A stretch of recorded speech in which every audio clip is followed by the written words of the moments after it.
मेरी बात का बुरा ना मानना बिलावल भाई, इसको कश्मीर ना समझना, ये कश्मीर है, कश्मीर। ये मीरपुर है, मीरपुर खास नहीं है। मियाँ साहब बुरा ना माने, मगर कश्मीर हो या कश्मीर, मीरपुर हो या मीरपुर खास, कोई अपने हक हाकमियत या हक मलकियत पर किसी को सियासी डाका नहीं डालने देगा। बिस्मिल्लाहिर्रहमानिर्रहीम, अस्सलाम वालेकुम। कैपिटल टॉक में खुश आमदेद। आज़ाद जम्मू कश्मीर में जो इंतखाबात का पहला मरहला है मुकम्मल हो चुका है और आज 13 हलके जो हैं वहाँ पे पोलिंग भी मुकम्मल हो चुकी है। लेकिन पोलिंग के नतायज जो हैं वो तो बाद में आएंगे। हतमी नतायज पे तबसरा उस वक्त किया जा सकता है जब तमाम नतायज आपके सामने हों। लेकिन ये जो आज़ाद कश्मीर का इलेक्शन है, इसका पाकिस्तान की सियासत पर क्या असर होगा? क्योंकि जो दो बड़ी सियासी जमातें हैं, मुस्लिम लीग नून और पाकिस्तान पीपल्स पार्टी, वो आज़ाद कश्मीर की जो इंतखाबी मुहिम है उसमें उन्होंने एक दूसरे के ख़िलाफ़ काफ़ी सख्त बयानात दिए हैं। लेकिन इससे भी एक ज़्यादा अहम मामला आज ये है कि भारत का जो वज़ीर दफ़ा है राजनाथ सिंह, उसने आज एक बहुत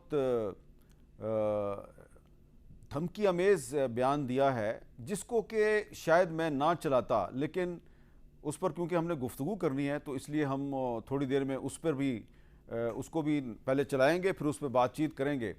लेकिन इससे पहले मैं अपने मेहमानों का तारुफ करवाता हूँ। आज हमारे साथ मौजूद हैं राना मोहम्मद कासिम नून साहब, जो चेयरमैन हैं कमेटी बराए कश्मीर के, और उनका ताल्लुक़ है जी मुस्लिम लीग नून से। और जनाब मिर्ज़ा इख्तियार बेग साहब, जो पीपल्स पार्टी से उनका ताल्लुक़ है और ये भी पार्लिमानी कमेटी बराए कश्मीर जो है उससे इनका ताल्लुक़ है। तो दोनों जो मेहमान हैं इनका नाम सुनकर और इनको हमारे प्रोग्राम में देखकर आपको समझ आ गई होगी कि आज हम पीपल्स पार्टी और मुस्लिम लीग नून की लड़ाई कराने में ज़्यादा दिलचस्पी नहीं रखते, बल्कि हम सिर्फ आज़ाद कश्मीर का जो इलेक्शन है उसके पाकिस्तानी सियासत पर असरात पे बात करेंगे। और जो राजनाथ सिंह का बयान है मौजूदा सूरत हाल में, आज के दिन उसने ये बयान क्यों दिया है? एक तो आज आज़ाद कश्मीर में इलेक्शन हो रहा था और दूसरा आज पाकिस्तानी फ़ौज के पहले निशाने हैदर कैप्टन मोहम्मद सरवर शहीद जो हैं उनका यौम शहादत है, जो कि अभी भी भारतीय तसल्लुत में जो कश्मीर है, मकबूजा कश्मीर, वो वहाँ पर दफन है। उड़ी का जो इलाका है वहाँ पे उनकी कब्र है। तो ये जो राजनाथ सिंह ने आज बयान दिया है इस पर भी हम बात करेंगे। इससे पहले कि मैं अपने मेहमानों से बात करूं, मैं जो मीरपुर का जो आज इलेक्शन है उस पर बात करने के लिए जो जियो न्यूज़ के नुमाइंदे हैं आबिद शाह साहब, उनसे बात करता हूं। अस्सलाम वालेकुम आबिद साहब। वालेकुम सलाम मीर साहब। आबिद साहब, आप क्या बताएंगे आज मीरपुर में इलेक्शन कैसा रहा, वोटर्स का टर्नआउट कैसा था, और क्या कोई आज आपको ऐसा रिजल्ट नज़र आ सकता है जिससे कि पाकिस्तान की सियासत जो है वो भी हिल जाए? जी मीर साहब, आज़ाद कश्मीर कानून साज असम्बली के जो इंतखाबात थे उसका पहला मरहला आज मुकम्मल हो गया। मीरपुर डिवीज़न की 13 नशिस्तों पर आज इंतखाबात हुए हैं और 14,11,000 वोटर्स ने अपना किराएदारी इस्तेमाल करना था। लेकिन सुबह से ही टर्न आउट बहुत कम रहा। एक तो गर्मी की शिद्दत बहुत ज़्यादा थी और दूसरा वैसे भी लोग कम निकले, कम तादाद में लोग घरों से निकले। अगर ज़िला मीरपुर की बात की जाए तो मीरपुर में 4 हल्के हैं आज़ाद कश्मीर कानून साज असम्बली के।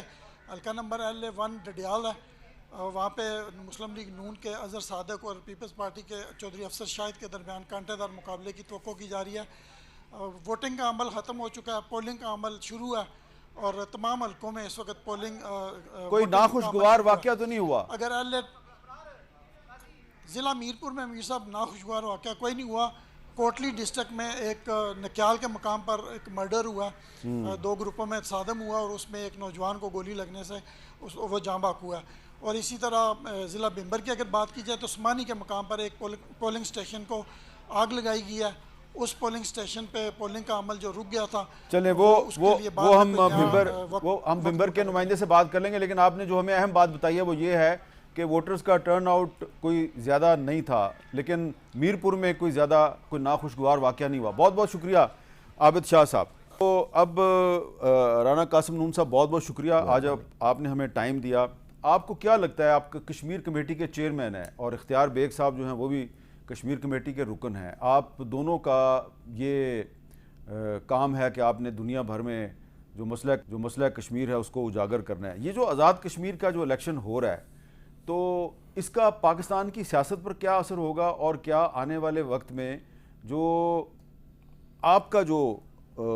आपकी जो जिम्मेदारी है उस जिम्मेदारी को अदा करने में आपको कोई आसानी पैदा होगी या कोई मुश्किलात पैदा होंगी? थैंक यू मीर साहब। हम ये समझते हैं कि एक इलेक्शन का होना बर वक्त एक डेमोक्रेटिक प्रोसेस का कंटिन्यूटी है, जो बड़ी खुशाइंद बात है, और फिर लोगों की पार्टिसिपेशन, और फिर बिलखसूस ये जो मेजर पॉलिटिकल पार्टीज़ हैं पाकिस्तान की, उनकी पार्टिसिपेशन। हम समझते हैं Kashmir is a part of Pakistan, इस पर दूसरी राय नहीं है, जोग्राफिकली, पॉलिटिकली, मॉरली, कल्चरली, हर हिसाब से। और फिर आप ये देखें कि जहाँ तक आपस में कंटेस्ट का ताल्लुक़ है पॉलिटिकल पार्टीज़ का, हर पॉलिटिकल पार्टी का अपना मैनिफेस्टो है, अपना प्रोग्राम है, उनका वोट बैंक है। उस सिलसिले में इलेक्शन में तो वो आपस में मद्दे मुकाबिल होते ही हैं, नेचुरल एक फिनोमिना है। लेकिन in the larger interest of the public और रियासत के हवाले से तो मेरा ख्याल है वहाँ पे कंसेंसस होना चाहिए इस चीज़ पे कि कोलिशन गवर्नमेंट होए, जिस तरह गिलगित बल्तिस्तान में हुई है। जो भी जीते जी अवाम जिसको भी वोट दें, तो ये पाकिस्तानी पॉलिटिक्स पे इसके असरात मुस्बत ही हैं, को मनफी नहीं होंगे। ठीक है जी। मिर्ज़ा इख्तियार बेग साहब, आप को क्या नज़र आ रहा है? आप सियासतदान होने के अलावा आप कॉलम भी लिखते हैं कि ये जो आज़ाद कश्मीर का इलेक्शन है, क्या इस इलेक्शन में जो मुस्लिम लीग नून और पीपल्स पार्टी की सीनियर लीडरशिप ने एक दूसरे के बारे में जो बयानात दिए हैं, उसके बाद इन दोनों पार्टियों के रास्ते कहीं जुदा तो नहीं होने वाले? नहीं जी, बिल्कुल नहीं, ऐसी कोई बात नहीं है। जब ये इलेक्शन होते हैं और कंपेन्स अरूज पे पहुंचती हैं, तो इस तरह की बातें वर्कर्स को गरमाने के लिए अमूमन होती हैं, और उसको दोनों में से किसी साइड पे भी इतना सीरियसली नहीं लिया जाता। लेकिन हमें बस वो डेकोरम रखना है जिसमें एक दूसरे की एक रिस्पेक्ट रहे। तो हमें इस बयानात का कोई नहीं है, बल्कि हमारी तरफ से जो बातें की गई हैं वो ज़्यादा मुस्बत हैं। हमने मैनिफेस्टो जो मंशूर था वो बिलावल साहब ने अपना बतलाया, यूथ के लिए प्रोग्राम दिए, ट्रुथ कमीशन क्या हमने कायम करने की तजवीज़ दी और उस पर पूरी सपोर्ट की गई। नहीं तो लेकिन उस लिहाज मिर्ज़ा से साहब बिलावल साहब ने मियां नवाज शरीफ साहब के बारे में कुछ सख्त जुबान नहीं इस्तेमाल की? मैं नहीं समझ रहा आप कौन से बयान की रेफर कर रहे हैं, लेकिन मैं पहले इसका जवाब दे दूं कि ये जो इलेक्शन है ये दोनों सियासी जमातों के लिए बड़ी अहमियत रखते हैं। पीपल्स पार्टी के लिए इसलिए कि गिलगित बल्तिस्तान के बाद अगर हम AJK में माशाल्लाह हुकूमत बना लेते हैं, मेजॉरिटी ले लेते हैं, अक्सरियत ले लेते हैं, तो पाकिस्तान भर में हमारी जो साख है वो बहुत ज़्यादा बेहतर और बहुत स्ट्रॉन्ग साथ के साथ पाकिस्तान पीपल्स पार्टी को लिया जाएगा, क्योंकि गिलगित बल्तिस्तान में भी जीते हैं, हुकूमत बनाई है, और AJK में भी, और मेरे दोस्त और हमारे चेयरमैन के पॉइंट ऑफ व्यू से मैं भी एग्री हूँ कि अगर इसमें कोलिशन गवर्नमेंट बनती है तमाम सियासी जमातों की, तो वो एक अच्छा और खुशाइंद बात है, जैसे गिलगित बल्तिस्तान में हुआ। क्योंकि आने वाला वक्त मुझे नजर आ रहा है कश्मीर पर थोड़ा सा एक तनाव का टाइम आने वाला है, लिहाजा तमाम सियासी जमातें अगर साथ हैं, एक पेज पे हैं, तो वो सही और वक्ती फैसला कर सकेंगी। तो उस लिहाज से जी इसका मतलब ये है कि इस मामले पे राना कासिम नून और मिर्ज़ा इख्तियार बेग एक पेज पे हैं कि आने वाले वक्त में आज़ाद जम्मू कश्मीर में एक कोलिशन गवर्नमेंट होनी चाहिए, मखलूत हुकूमत होनी चाहिए। लेकिन आज जो भिंबर की सूरत हाल है उसमें हमें कुछ बुरी खबरें भी मिल रही हैं। भिंबर में हमारे नुमाइंदे हैं राना अंसर, उनसे बात करते हैं। जी अस्सलाम वालेकुम राना अंसर साहब, कुछ बताएंगे कि आज भिंबर में क्या हुआ? जी वालेकुम सलाम। मीर साहब, भिंबर के 3 हलकों पर आज इलेक्शन हुआ है। भिंबर की 3 तहसीलें हैं, एक भिंबर शहर है और दूसरा इसकी तहसील बरनाला है और इसकी एक तहसील समानी है। तीनों तहसीलों का एक एक हलका है। जब सुबह पोलिंग का आगाज़ हुआ तो मजमूई तौर पर ज़िले में अमन व अमान की सूरत हाल बेहतर थी। पोलिंग का आगाज़ भी अपने वक्त पर हो गया। दोपहर के बाद जो समानी तहसील है, जो हलका LH6 बनता है, वहाँ से इस तरह की खबरें आना शुरू हुई। पहले एक पोलिंग स्टेशन पर 2 पॉलिटिकल ग्रुपों में झगड़ा हुआ। झगड़े के बाद एक ग्रुप ने पोलिंग स्टेशन में अंदर घुसकर पोलिंग बॉक्स अमले से छीन लिए और पोलिंग स्टेशन को आग लगा दी। जो बैलेट बॉक्स था जिसमें वोट कास्ट हुए थे, उस बैलेट बॉक्स को पोलिंग स्टेशन पर जला दिया गया। उसके थोड़ी देर बाद जो यही समानी की तहसील है और इसी हलके में 3 पोलिंग स्टेशन पर भी ऐसे ही वाक़यात हुए। स्याह गाड़ियों में सवार अफराद थे, वो पोलिंग स्टेशन पर जाते थे, वहाँ मौजूद लोगों को मारते पीटते थे और बैलेट बॉक्स छीनने की कोशिश भी की अच्छा, जाती राना थी। अंसर एक साहब, पोलिंग स्टेशन पर राना अंसर साहब, हवाई फायरिंग भी की ये बताएं कि ये वो हलका है जहाँ पे चौधरी इनवारुल हक साहब का और चौधरी तारिक फारूक साहब का मुकाबला हो रहा है आपस में? जी अमीर साहब, नहीं, ये हल्का भिंबर शहर वाला है। अच्छा, ये शहर वाला है। इनवारुल हक और चौधरी तारिक फारूक का ये जो हल्का है, इसमें चौधरी रजाक है मुस्लिम लीग नून के उम्मीदवार, जिसमें हम झगड़े की बात कर रहे हैं। इसमें दूसरे जो उम्मीदवार हैं वो IPP के हैं, अली शान सोनी उनका नाम है।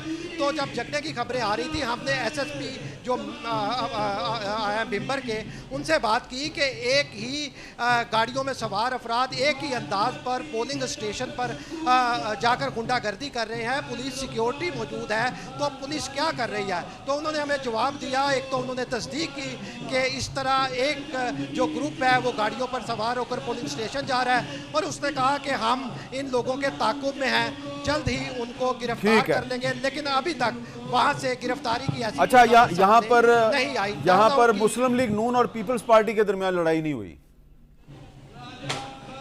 जी नहीं, यहाँ पर मुस्लिम लीग नून और IPP उनके मुकाबले में थी और उन्हीं के दोनों ग्रुपों के दरमियान बहुत बहुत शुक्रिया राना अंसर साहब, बहुत बहुत शुक्रिया।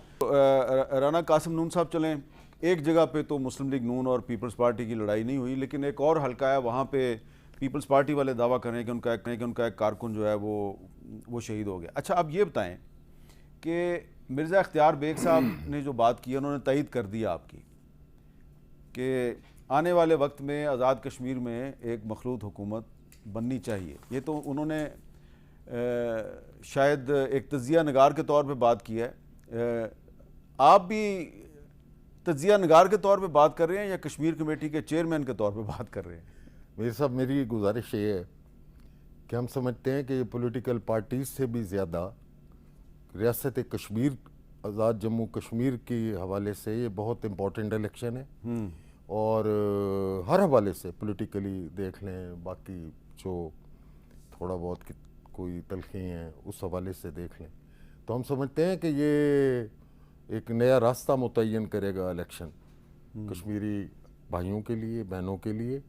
और फिर वो हमारे अपने हैं जी, घर की मसाइल हैं। हमारे प्राइम मिनिस्टर ऑफ पाकिस्तान हैं ऑलरेडी कॉन्स्टिट्यूटेड कमेटी जिसमें तमाम पॉलिटिकल पार्टीज़ की रिप्रेजेंटेशन थी, डायलॉग हुए, मुज़ाकरात हुए।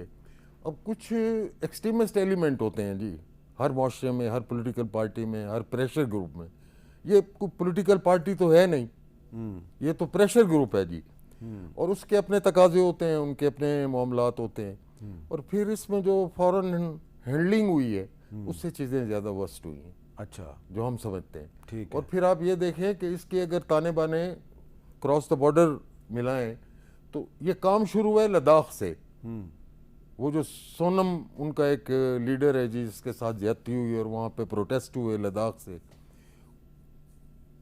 वो फिर हमारे जो एनिमी कंट्री है उसने यहाँ पे इंसर्जेंसी या अपने लोग जो भी उसके वेस्टेड इंटरेस्ट है लोगों के साथ, मुजफ्फराबाद से काम शुरू हुआ और उसके बाद फिर ये अनरेस्ट। हम ये समझते हैं कि हर हवाले से रियासत कश्मीर के लिए ये इलेक्शन बहुत इंपॉर्टेंट है। ठीक है।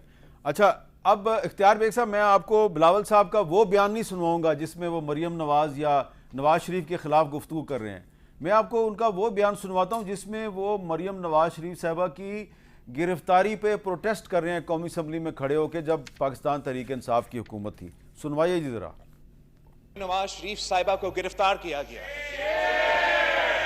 एक ऑपोजिशन लीडर को, एक ऑपोजिशन मेंबरान को, एक खवातीन को इस हुकूमत ने अरेस्ट किया है। मेरे खानदान इस मुल्क में नस्लों से सियासत कर रहा है, हमने सब कुछ देखा है। जालिम आमिर जिया वो वाहिद आमिर था जो इस मुल्क में अपने सियासी मुखालिफिन के ओहदे के पीछे पड़ते थे, और फिर से ये नया आमिराना नया पाकिस्तान में हम पहली दफा ये देख रहे हैं कि आप इतने बेगैरत हो, इतने बेगैरत हो। इस इल्फाज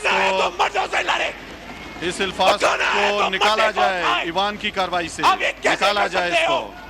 तारीख याद रखेगा कि इमरान खान जो कि इंसाफ का बात करता था, जो इंसाफ की बात करता था, जो इस मुल्क के नौजवानों को कहता था कि मैं इंसाफ करूंगा, इस नया पाकिस्तान में कोई कन्विक्शन के बगैर आज आपने मरियम नवाज साहिबा को गिरफ्तार किया है। जी मिर्जा अख्तियार बेग साहब जी, सवाल मेरा ये है कि वो बिलावल साहब जिन्होंने मरियम नवाज़ की गिरफ्तारी पर इमरान खान की हुकूमत को बेगैरत करार दे दिया, अल्फाज वैसे असम्बली की कार्रवाई से एक्सपंज हो गए लेकिन तारीख से तो एक्सपंज नहीं हो सकते, वो बिलावल आज मरियम नवाज़ पर और नवाज शरीफ पे तनकीद कर रहे हैं, तो क्या ये कोई सियासी मुफाद है या सिर्फ इलेक्शन में एक दूसरे के साथ मुकाबला है, इसलिए एक दूसरे के साथ इतनी सख्त बयानबाजी हो रही है? माजी में तो आप लोग इकट्ठे थे। जी आमिर मीर साहब, दोनों में बड़ा फर्क है। मैं उस फर्क को थोड़ा सा क्लैरिफाई करना चाहूंगा। वो एक असूली मौक़िफ़ था, एक खातून के साथ ज्यादती थी, एक लीडर ऑफ अपोजिशन को वो आईनी कानूनी जो उसका किरदार था वो अदा करने नहीं दिया जा रहा था, बल्कि उसको गिरफ्तार किया गया। उस पे बिलावल साहब ने एक कानूनी मौक़िफ़ लेके अपना स्टांस लिया कौमी असम्बली के फ्लोर के ऊपर ऑफिशियली, और एक पॉलिसी स्टेटमेंट उन्होंने दिया जिसको सराहा गया कि उन्होंने मरियम ये नवाज के ऊपर एक आवाज़ भी उठाई, और वो ज्यादती जो गलतियां हैं, जो गैर कानूनी और गैर आईनी तरीक़ेकार इख्तियार किया गया, उसको कंडेम भी किया गया। यहाँ पे आमिर मीर साहब, ये इलेक्शन है और इलेक्शन के कुछ SOPs होते हैं जिसपे चलना होता है। अब अगर 2 दिन पहले लाल बसें सड़कों पे दौड़ेंगी, लाल नहीं ग्रीन बसें, ग्रीन कर ले, हाँ। तो उसके ऊपर बैनर लगाएंगे और फिर वो सड़कों पे चलाई जाएंगी, तो ये इलेक्शन कमीशन की तवज्जो दिलाने का एक सबब है कि भाई ये मुमकिन नहीं है, इसको नहीं होना चाहिए, ये प्री पोल रिगिंग की जुमरे में आता है।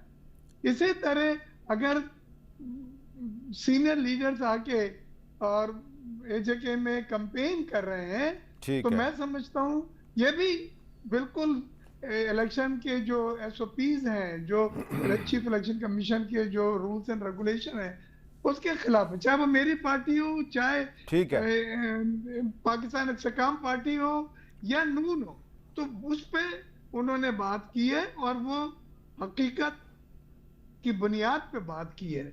वो इलेक्शन की कैंपेन के सिलसिले में जो ज़वाबित नहीं मेंटेन किए गए, उनकी निशानदेही की है। दोनों में बहुत फर्क है। अच्छा, मैं आपको एक बहुत बड़ी ही इंटरेस्टिंग बात बताता हूँ। आपने ग्रीन बसों का जिक्र किया, तो इस मामले में मुझे लगता यह है कि तमाम जो फेडरल कैबिनेट है वो एक पेज पे नहीं है, क्योंकि हमारे प्रोग्राम में अभी पिछले हफ्ते बैरिस्टर अकील मलिक साहब जो state minister for law and justice हैं, उन्होंने क्या कहा ज़रा सुन।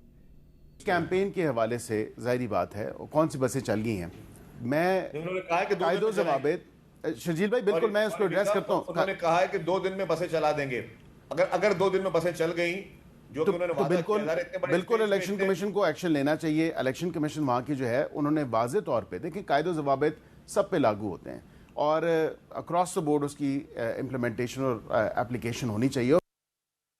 तो इख्तियार बेग साहब, ये अकील मलिक साहब जो हैं ये मुस्लिम लीग नून से हैं और कैबिनेट का हिस्सा हैं, तो उन्होंने ये कहा था कि इलेक्शन कमीशन को इसका नोटिस लेना चाहिए। तो हो सकता है इलेक्शन कमीशन ने आज तक नहीं लिया, हो सकता है 2-3 दिन बाद ले ले।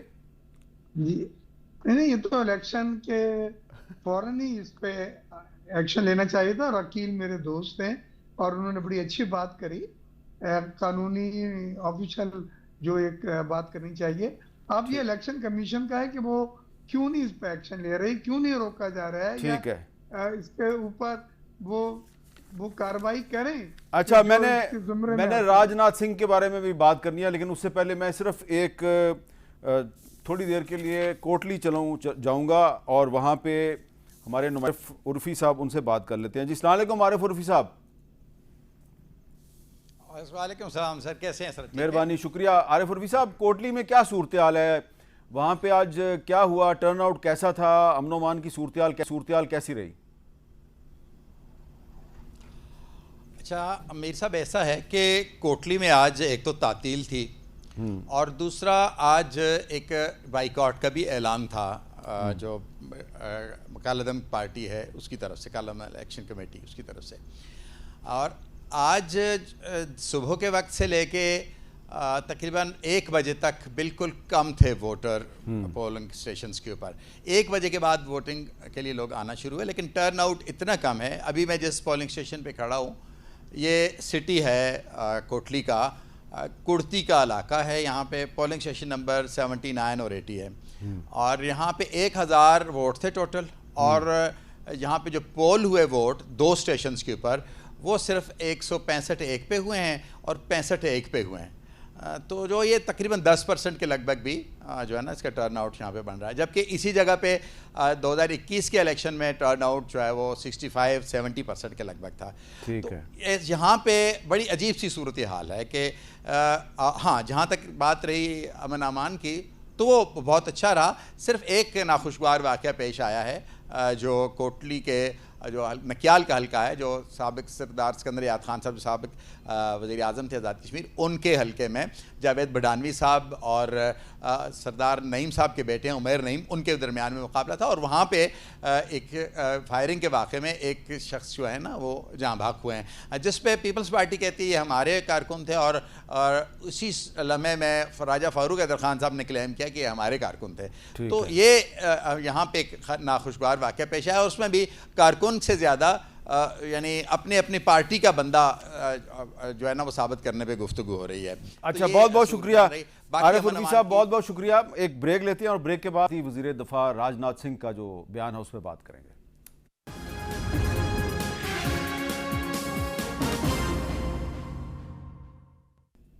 कैपिटल टॉक में दोबारा खुश आमदेद। भारतीय वज़ीर दफ़ा राजनाथ सिंह ने आज एक स्टेटमेंट दिया है और मैं ये स्टेटमेंट सिर्फ इसलिए चला रहा हूँ ताकि फिर हम इस पर गुफ्तगू कर सकें।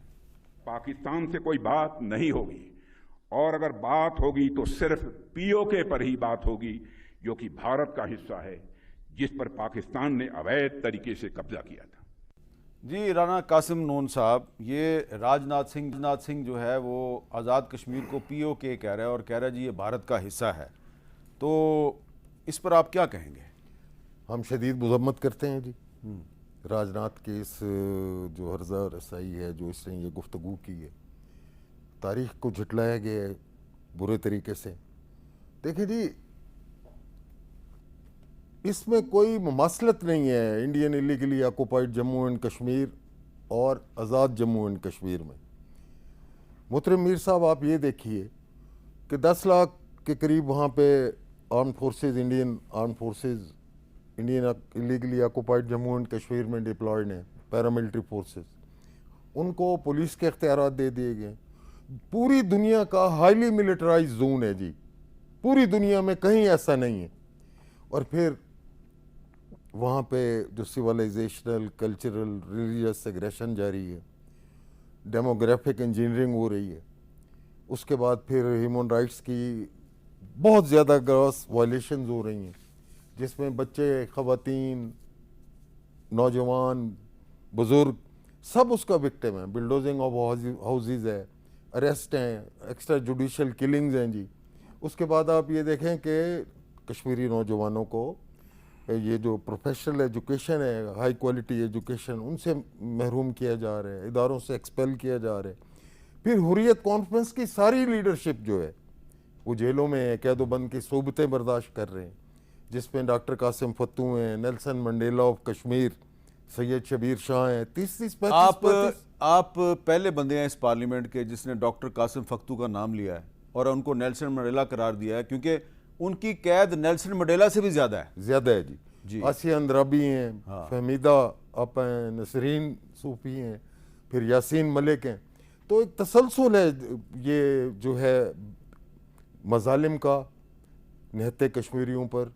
और हमें कहना कि ये POK है, ये POK नहीं है हमारा, तो ये इंटरनेशनल डिस्प्यूटेड टेरिटरी है जी। हमने तो हम तो बात करते हैं right of self determination to the Kashmiris, free and fair plebiscite, और ये फिर according to the United Nation Security Council resolutions. जहद मुसलसल है कश्मीरियों की, सैकड़ों साल की जद्दोजहद है। हम इसे समझते हैं कि डोगरा राज से लेके हिंदू साम्राज्य तक और अब ये हिंदू तवा तक, ये एक जहद मुसलसल है। उसकी के साथ किस तरह आज तक ह्यूमन राइट्स ऑर्गेनाइजेशन किसी को जो इंटरनेशनल जर्नलिस्ट एसोसिएशंस हैं या हाउस ऑफ कॉमन के मेंबर्स ने लिखा था, गालिबन 60-70 MPs ने, कि हमें विजिट किया जाए, श्रीनगर में नहीं कराने दिया गया। रिसेंटली देख लें कि 13 जुलाई को यौम शोहदाए कश्मीर के दिन वहाँ के सिटिंग चीफ मिनिस्टर को, वहाँ की साबका चीफ मिनिस्टर को, उनके sitting chief minister, x former chief minister को, सबको चेन्स लगा देंगे घरों के बाहर न निकले। तो दिस इज हाइट। दुनिया को चाहिए कि वो इस पे, हालांकि यौम शोहदाए कश्मीर जो है उसका ताल्लुक 1931 के वाक़े से है। एग्जैक्टली 1947 के बाद के किसी वाक़े से नहीं है जी। इख्तियार बेग साहब, आप इस पे क्या कहेंगे कि ये जो राजनाथ सिंह ने बयान दिया आज के दिन का, उसने इंतखाब क्यों किया? क्योंकि आज तो एक तो इलेक्शन हो रहा है कश्मीर में, दूसरा आज कैप्टन सरवर शहीद साहब जो है उनका यौम शहादत भी है, और एक तीसरी बात भी यह है कि इस वक्त कश्मीर के जो हालात हैं उसमें एक तनाव है, और वो जो जॉइंट एक्शन कमेटी के मुजाहरे वगैरह थे, तो ये तो इंतज़ार में रहते हैं कि इनको ऐसे मौके मिले जिसमें ये फ़ायदा उठा सकें। हम पहली चीज़ तो है टोटली रिजेक्ट करते हैं वो तमाम स्टेटमेंट जो राजनाथ सिंह ने दिया है, बल्कि हमारा उसकी क्लैरिफिकेशन इस तरह से है कि calling Pakistan occupied Kashmir integral part of India is baseless, we reject, we condemn. फिर Jammu and Kashmir is disputed territory and not integral part of any country. उसमें तो कोई दूर दूर तक सवाल लेंगे कि हम किसी का इंटीग्रल पार्ट हों। Gilgit Baltistan AJK are not accepted, कि जो उन्होंने बयान दिया भाई पाकिस्तान ये इंडिया ने।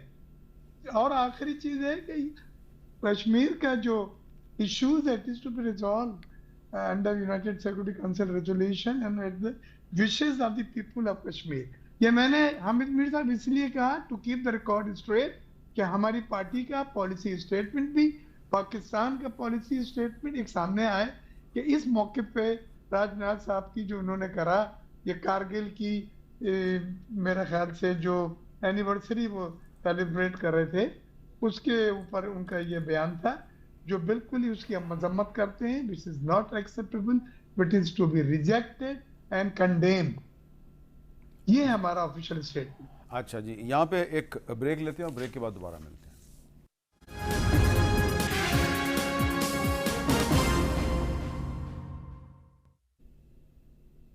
कैपिटल टॉक में दोबारा खुशामदीद। अच्छा राना कासिम नून साहब, अभी आपने थोड़ी देर पहले बिल्कुल सही फरमाया कि ब्रिटिश पार्लियामेंट के तकरीबन 60 से ज़्यादा जो मेंबर्स हैं उन्होंने ख़त लिखा कि हमें इंडियन ऑक्युपाइड कश्मीर जो है उसका विज़िट करवाया जाए, क्योंकि वहाँ पे इंसानी हकूक़ की बहुत खिलाफवर्जियाँ हो रही हैं और उसमें कोई शक नहीं है कि वहाँ पे इंसानी हकूक़ की खिलाफवर्जियाँ हो रही हैं।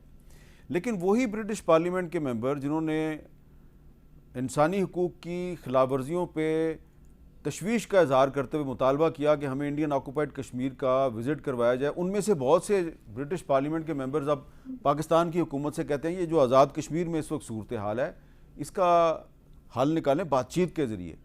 आपका इस बारे में क्या ख्याल है? देखिए जी, उसमें जो मोस्टली एमपीज़ हैं हाउस ऑफ कॉमन्स के, जो कश्मीरी हैं या पाकिस्तानी, उनका जो कॉन्स्टिट्यूंसीज हैं वहाँ पे कश्मीरी अक्सरियत है जी। वो गोरों के साथ हो जाए तो गोरा एमपी बन जाता है, कश्मीरियों के साथ हो जाए तो कश्मीरी एमपी बन जाता है। तो उनकी मजबूरी है। जैसे ब्रेडफोर्ड के इमरान हुसैन साहब हैं, barrister Imran Hussain is the chairperson of all parties parliamentary group on Kashmir in House of Commons.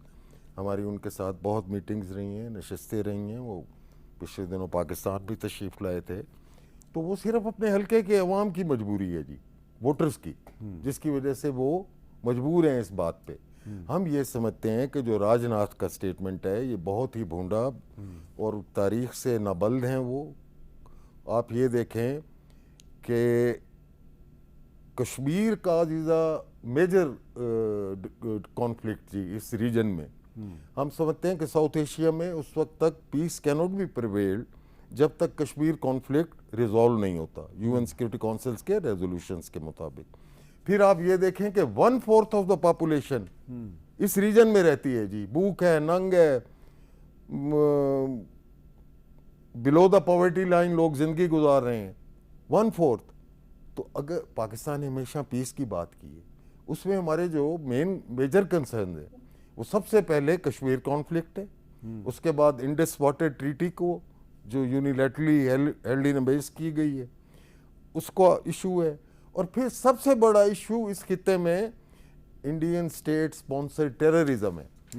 जो बलूचिस्तान इज ब्लीडिंग, KPK में क्या हो रहा है, और फिर यहाँ पे भी मौके से वो फ़ायदा उठाना चाहता है मोदी सरकार। लेकिन अपने घर में झांक के देखें जो मजालिम किए हैं, और ये जो दिल्ली में हुआ है पूरे इंडिया में जी, ऑल ओवर द इंडिया, आप ये देखें कि ये जो रिसेंटली स्टूडेंट्स ने रॉइट्स किए हैं, प्रोटेस्ट किए हैं, तो उसमें खूबसूरत बात ये हुई है कि मोदी सरकार को जो लीडर ऑफ द अपोजिशन है उन्होंने एक्सपोज किया है कि ये देखें पैलेट गन से आपने फायरिंग की है बच्चों पे, ये कश्मीर नहीं है, ये दिल्ली है, कश्मीर में आपने इससे भी ज़्यादा मजालिम ढाए हैं। तो हम इसको भरपूर मजम्मत करते हैं और दुनिया को पता है जी। अच्छा इख्तियार बेग साहब, ये बताएं कि ये जो अब आज़ाद कश्मीर में जो इलेक्शन हो रहा है, अभी इसके 2 मराहल बाकी हैं, तो इसके बारे में आपकी और कासिम नून साहब की तो राय ये है कि इलेक्शन के बाद नून लीग को और पीपल्स पार्टी को एक मखलूद हुकूमत बनानी चाहिए। लेकिन मेरा सवाल आपसे ये है कि इस वक्त जो कैंपेन के दौरान जो स्टेटमेंट्स दी गई हैं, जो बयानबाजी हुई है, इससे कुछ नेगेटिव मैसेज नहीं गया सिर्फ इंडियन ऑक्यूपाइड कश्मीर में भी, बल्कि बाकी दुनिया को भी बड़ा एक नेगेटिव मैसेज गया कि पाकिस्तान की जो बड़ी पॉलिटिकल पार्टीज हैं उन्होंने आज़ाद कश्मीर को अपना मैदान जंग बनाया हुआ है। देखिए, इलेक्शन कैंपेन के ये कभी मुमकिन नहीं है कि इस तरह के कोई बयानात ना हो या कुछ रिगिंग की एलिगेशंस ना हो या प्री पोस्ट रिगिंग के बारे में इल्जामात न लगाए जाएं। ये हर इलेक्शन का नॉर्मल है। मैं ये समझता हूँ कि सियासी तौर पे और ऐसे नेशनल सिक्योरिटी के मनसब पे जब बात होती है, हम सब एक हैं। हम में कोई 1% भी कोई फर्क या मौक़िफ़ डिफरेंट नहीं है। हमने अभी कश्मीर की मीटिंग की 4 घंटे मीटिंग की थी चेयरमैन साहब अपना राना कासिम नून साहब के साथ, और हमने ये रिकमेंड करा है कि कश्मीरी डायस्पोरा जो इंग्लैंड में है, साउथ पोल, अपना ब्रेडफोर्ड, मैनचेस्टर और लंदन वगैरह में, इनको इंगेज किया जाए, वो ब्रिज के तौर पे एक्ट करें बिटवीन जो है हुकूमत के साथ और जॉइंट एक्शन कमेटी के साथ, क्योंकि उनका एक असर रसूख भी है और वो पाकिस्तान से इतनी मोहब्बत करते हैं जितनी हम और आप करते हैं। तो मैं समझता हूँ वो एक एवेन्यू को देखने। दूसरे, ये मैं मुबारकबाद पेश करता हूँ कि 27 तारीख को इलेक्शन कराया है। अगर ये नहीं होते तो ना आइन में गुंजाइश है कि प्राइम मिनिस्टर को एक्सटेंशन दी जा सकती है, और ना उनके आइन में आज़ाद कश्मीर की कोई प्रोविजन है कि केयर टेकर गवर्नमेंट लाई जा सकती है। लिहाजा 4 तारीख को जब प्राइम मिनिस्टर का मनसब खत्म होगा तो 5 को उतर के उसने चले जाना है, तो फिर ये हुकूमत किसके हवाले है? तो ये बहुत ज़रूरी था। मैं मुबारकबाद पेश करता हूँ दोनों सियासी जमातों को जिन्होंने एक मौक़िफ़ रखा इलेक्शन पे, हमारी पीपल्स पार्टी का भी और मुस्लिम लीग नून का भी हामिद मीर साहब एक मौके था जी कि इलेक्शन वक्त में हो और जमहूरी सफर को आगे बढ़ाएं। आपने एक और कॉमन ग्राउंड ढूंढ लिया, बहुत बहुत शुक्रिया राना कासिम नून साहब और मिर्ज़ा इख्तियार बेग साहब। और मैं आखिर कि जो राजनाथ सिंह ने बयान दिया है कि आज़ाद कश्मीर को वो POK कहता है कि जी ये इंडिया का इंटीग्रल पार्ट है, लेकिन उसको थोड़ी सी अपनी हिस्ट्री पढ़नी चाहिए, उसको पता होना चाहिए कि जूनागढ़ जो है, जो कि एक रियासत थी 1947 में, उस रियासत ने पाकिस्तान के साथ इल्हाक का ऐलान किया था। और एक हैदराबाद एक और रियासत थी, वो भी पाकिस्तान के साथ आना चाहती थी। एक और रियासत थी गोवा, वो पाकिस्तान के साथ नहीं आना चाहती थी, लेकिन उस पर भी इंडियन आर्मी ने मिलिट्री एक्शन के ज़रिए कब्ज़ा किया था। तो बात निकलेगी तो फिर दूर तलक जाएगी। अगर आप कश्मीर को कहेंगे कि ये इंटीग्रल पार्ट है भारत का, तो फिर पाकिस्तान जो है वो किसी वक्त जूनागढ़ की और हैदराबाद की बात भी कर सकता है। मुझे दीजिए इजाज़त, अल्लाह हाफ़िज़।